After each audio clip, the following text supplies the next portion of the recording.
پدرم کله صبح است، برو داد نزن.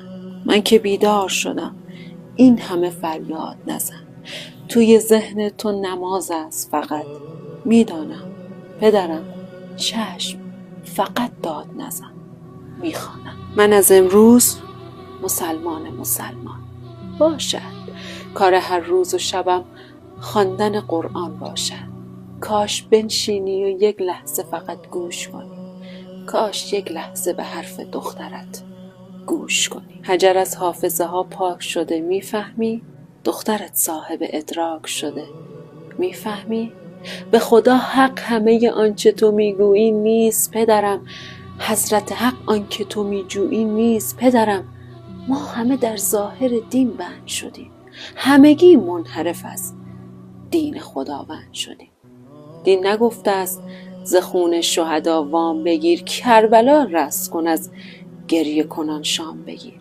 بردن نام علی رمز مسلمانی نیست، دین به این قدر عزاداری طولانی نیست.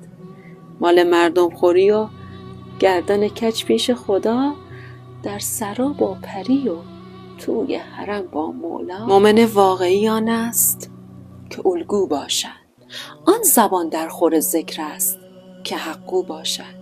هر که پیشانی او زرق شده مؤمن نیست. پیر وادی شدن دوست به سال و سن نیست.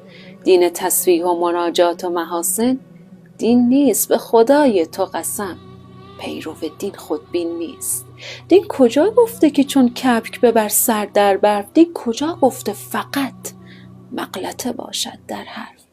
دین کجا گفته جواب سخن حق تیر است؟ دین کجا گفته که بیچاره شدن تقدیر است؟ به خدا سخت در انجام خطا غرق شدیم، ناخدا جان همه در غیر خدا غرق شدیم. دلخوشیمان همه این است مسلمان هستیم، فخر داریم که ما پیرو قرآن هستیم. ما مسلمان دروغیم، مسلمان فریب. همه دغدغه مان این شده گندم یا سیب. هر که از راه رسید آبروی دین را برد، هر که آمد فقط از گرده این مذهب خورد. در نمازت خم ابروی نگار آوردی، با عبادات چنین گند به بار آوردی. هر چرا گم بکنی وقت نمازت پیداست، اصلا انگار نه انگار خدا آن بالاست. چه نمازی است که یک ذره خدایی نشده، این نمازی زمینی و هوایی نشده. پاره کن رشته تسبیح و مرنجان دین را، این همه کش نده این مد ولدزالین را.